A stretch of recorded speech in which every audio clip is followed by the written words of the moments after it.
Assalamualaikum warahmatullahi wabarakatuh. Hari ini saya dan kelompok saya ingin mempresentasikan tentang peluang industri dan perdagangan Indonesia dalam pelaksanaan masyarakat ekonomi ASEAN. Latar belakang: kebijakan perdagangan bebas dan pasar tunggal ASEAN tahun 2015 harus dilaksanakan sesuai dengan 4.444 perjanjian yang telah disepakati pasar tunggal dalam perdagangan bebas, dan ASEAN menghilangkan semua hambatan perdagangan, terutama tarif.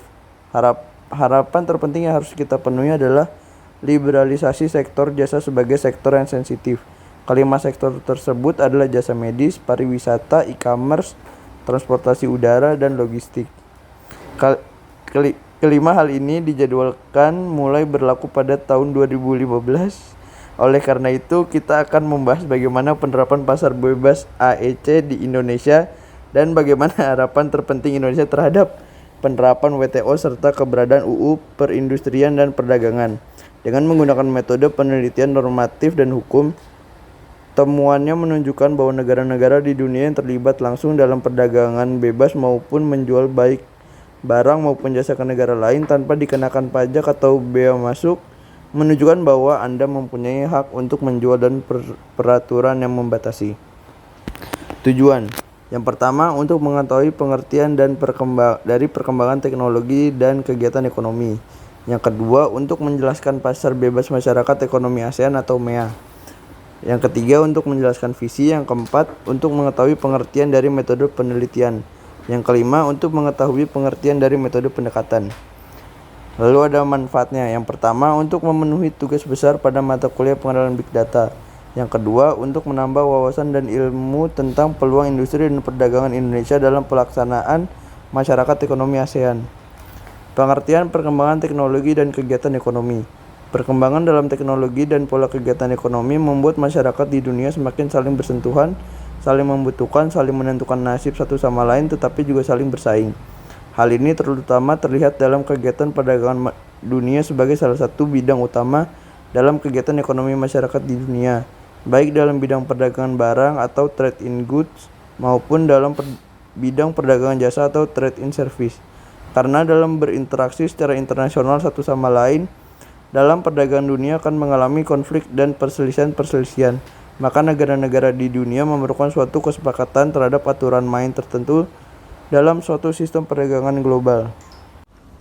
Selanjutnya ada pasar bebas masyarakat ekonomi ASEAN atau disebut dengan MEA. Bagi Indonesia, globalisasi tidak dapat dihindari. Untuk mengatasi hal tersebut, maka yang harus diperhatikan adalah kebijakan ke depan untuk menghadapi globalisasi tersebut. Sesekali ketika dibutuhkan berubah menjadi import struktural karena ketergantungan yang tinggi. Perlindungan terhadap produsen lokal terabaikan. Tahun depan persoalan pangan tetap akan diselesaikan secara intens melalui import.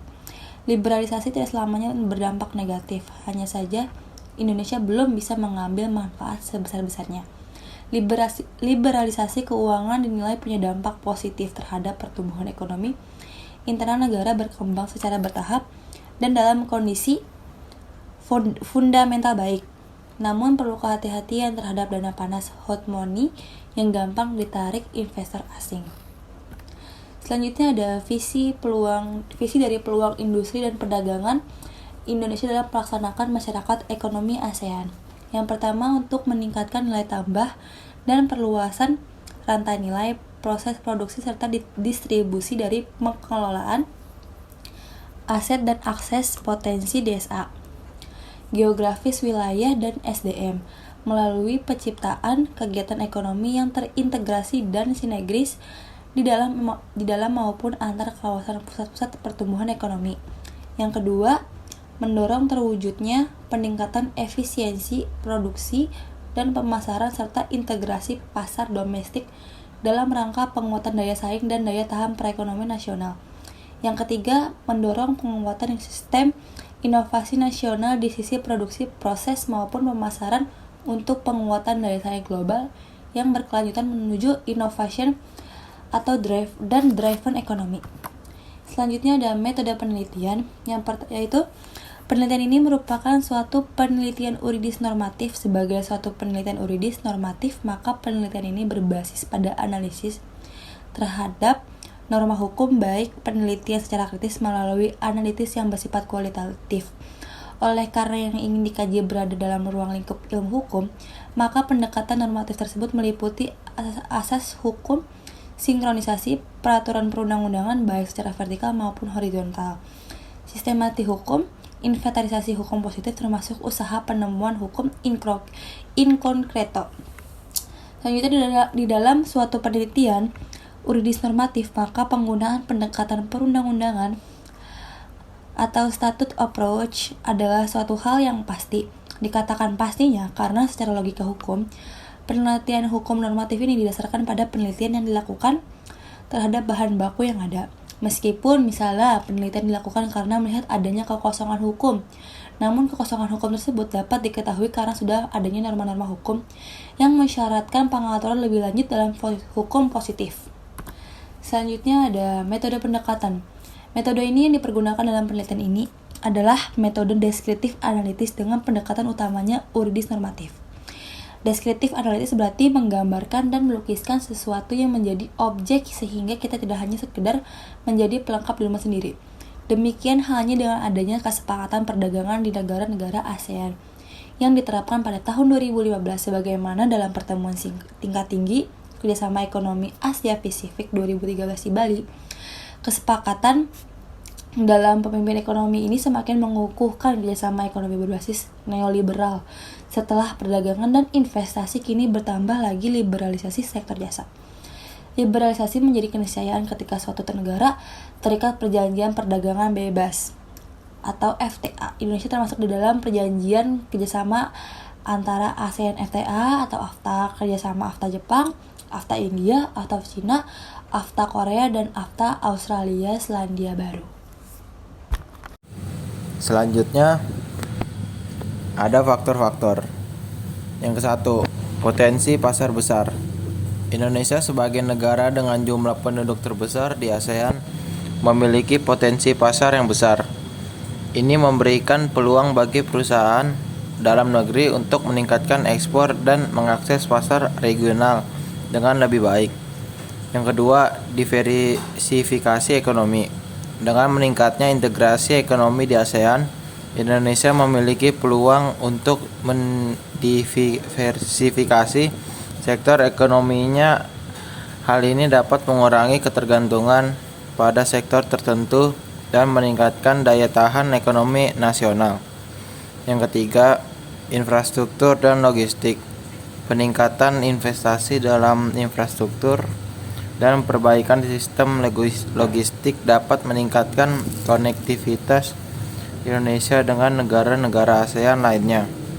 Ini akan mendukung arus barang dan jasa antar negara, mempercepat distribusi produk, dan meningkatkan efisiensi perdagangan.